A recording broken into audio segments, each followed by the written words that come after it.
Bandung berhasil mengalahkan Persebaya Surabaya di pekan kelima BRI Liga 1 musim 2025-2026. Gol sematawayang dicetak oleh Uliam Baros pada menit ke-52 dan berhasil menambah 3 poin untuk Persib Bandung sehingga Persib sampai dengan pekan kelima ini sudah mengoleksi 7 poin.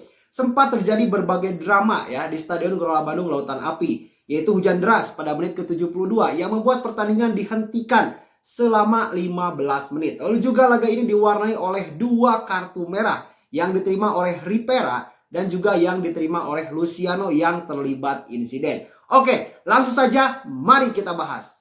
Oke, terlebih dahulu mari kita lihat starting line up yang diturunkan oleh Boyan Hodak di laga melawan Persebaya Surabaya. Di atas kertas, Boyan Hodak ini menggunakan formasi 4-2-3-1. Tetapi ketika di atas lapangan, saya lebih melihat bahwa Persib itu lebih bermain ke 4-4-2. Nah, Teja Pakualam tidak tergantikan di posisi penjaga gawang dari Persib Bandung. Karena kita tahu sendiri ya, bahwa Adam Pesibek di dalam beberapa waktu terakhir itu terkena cedera. Nah, sehingga sekarang kondisinya masih dalam proses pemulihan. Nah, ada perubahan ya di bagian posisi center back dari Persib Bandung. Yang mana kita lihat ya di 3 laga pembuka Persib Bandung di BRI Super League musim ini, Patricio Matricardi itu selalu diduetkan dengan Julio Cesar. Nah, tetapi di laga melawan Persebaya Surabaya, Patricio Matricardi itu diduetkan dengan Pedricio Barba. Nah, ini menarik teman-teman. Karena gini, nampaknya Boyan Hodak itu lebih melihat gitu ya bahwa Patricio Matricardi itu lebih cocok dengan Pedricio Barba. Nah, sehingga Julio Cesar itu harus dicadangkan terlebih dahulu. Dan kita lihat sendiri di atas lapangan, kokohnya duet center back ini itu sangat sulit sekali untuk ditembus oleh pemain-pemain dari Persebaya Surabaya. Apalagi ketika duel-duel bola atas. Wah, udahlah, Persib itu di laga melawan Persebaya Surabaya, yang mana kita lihat di laga pembuka Persib Bandung di musim 1, musim kedua, musim ketiga itu selalu kalah duel bola atas. Tetapi di laga melawan Persebaya Surabaya ini semua bola atas, baik itu dari tendangan bebas, tendangan pojok, itu bisa diantisipasi oleh Pedricio Barba ataupun Patricio Matricardi. Dan sempat tuh ya, Pedricio Barba itu sempat mendapatkan peluang dari sundulan ketika Persib Bandung mendapatkan tendangan pojok ya. Ternyata loncatannya dan sundulannya Pedricio Barba ini menjanjikan loh. Saya yakin bahwa dia itu bisa mencetak gol suatu saat nanti. Kita lihat aja lah ya, meskipun secara chemistry dengan Patricio Matricardi ini belum terbentuk, namun kita melihat kekuatan yang sangat begitu kokoh di lini pertahanan dari Persib Bandung.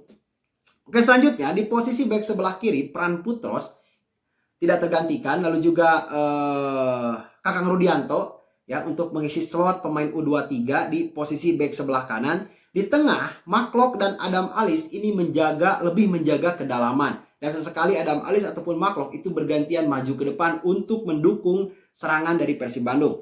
Lalu juga Luco ini menjadi pemain nomor 10 ya, yang berdiri di posisi atau di belakang dari Uliam Baros. Lalu juga Ramon Tengki ya dan Berginho ini mengisi posisi sebelah sayap kanan dan kiri.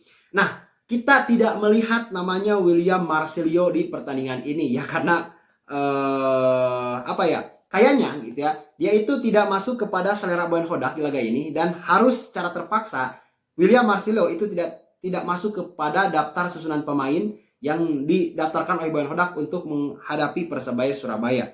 Lalu pemain baru dari Persib Bandung yaitu Tom Haye, Eliano Reinders, dan Andrew Jung ini masih berada di bangku cadangan. Ya, kita karena tahu sendirilah Eliano dan Tom Haye itu baru membela timnas Indonesia. Nah, jadi mungkin ya Boyan Hodak melihat bahwa mereka ini siapnya itu diturunkan di babak kedua. Namun feeling saya di laga melawan Lion City Sailors nanti gitu ya, di laga fase grup FC Piala Champions Asia 2 itu kemungkinan gitu ya Tom Haye dan Eliano Reinders ini akan tampil reguler. Nah, sedangkan Beckham Putra juga kali ini masuk dari bangku cadangan ya, karena kita tahu sendirilah ya di timnas juga Beckham Putra tidak terlalu optimal. Mungkin ada beberapa hal yang memang Beckham Putra ini tidak siap diturunkan dari menit pertama di laga melawan Persebaya Surabaya. Nah, jalannya pertandingan di babak pertama ini yang membuat saya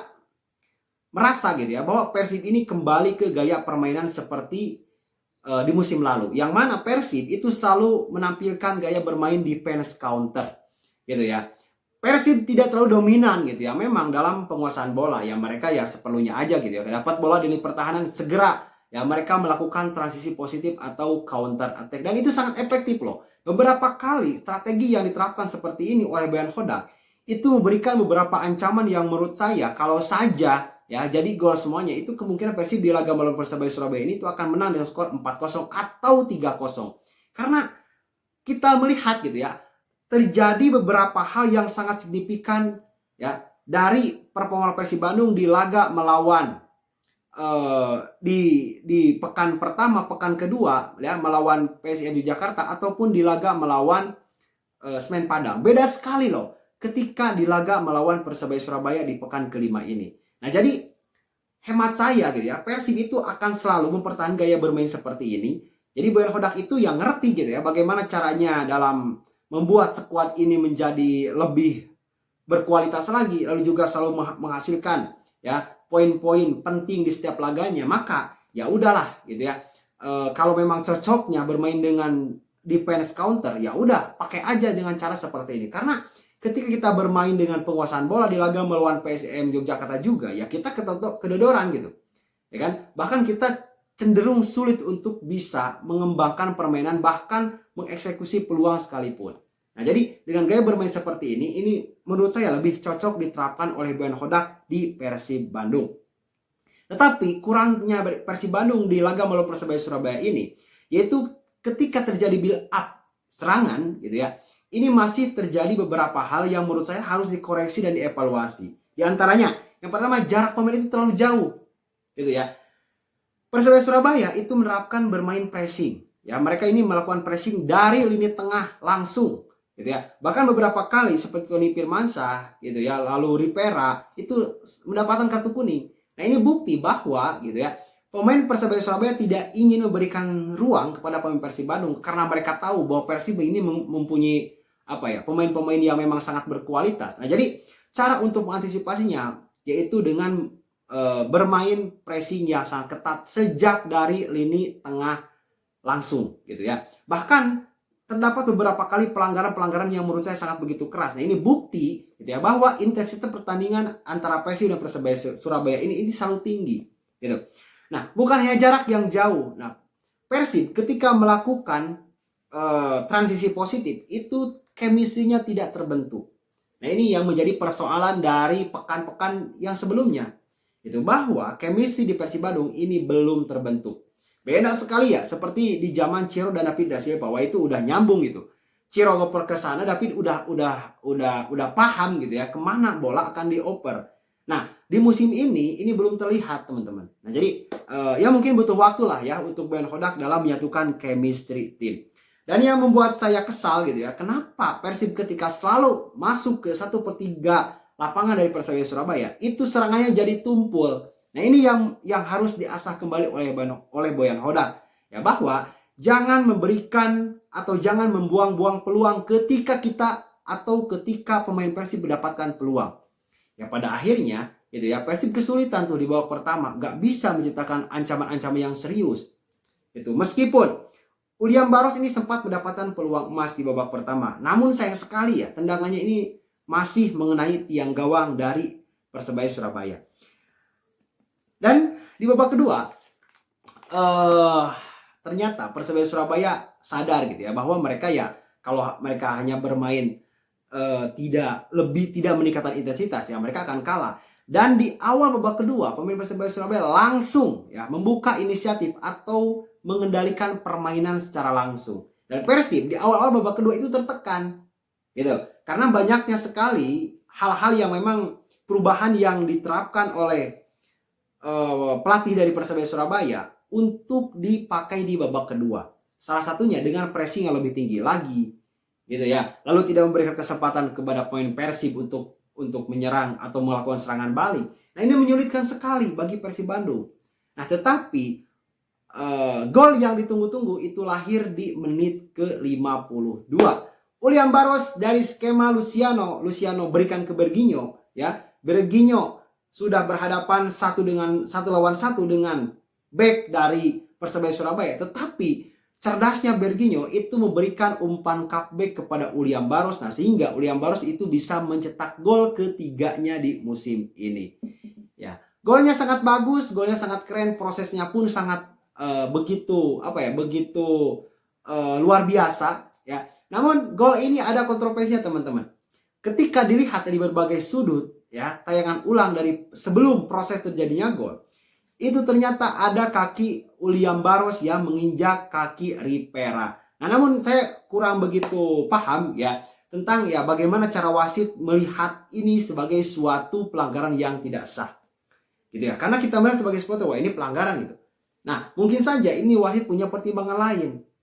Atau misalnya tidak ada unsur kesengajaan atau seperti apa. Nantilah kita lihat saja gitu ya. Apa yang akan terjadi di pertandingan selanjutnya terhadap hal serupa yang memang seperti dialami oleh Ripera dan Uliam Baros. Oke. Persib berhasil mencetak gol di menit ke-52 sehingga suasana pertandingan ini semakin meningkat lagi. Persebaya Surabaya tahu bahwa mereka kalau hanya bermain bertahan, ya mereka habis oleh Persib. Nah, makanya mereka lebih meningkatkan intensitas lagi. Bermain menyerang, menekan sejak lini tengah, pressing yang sangat lebih tinggi lagi.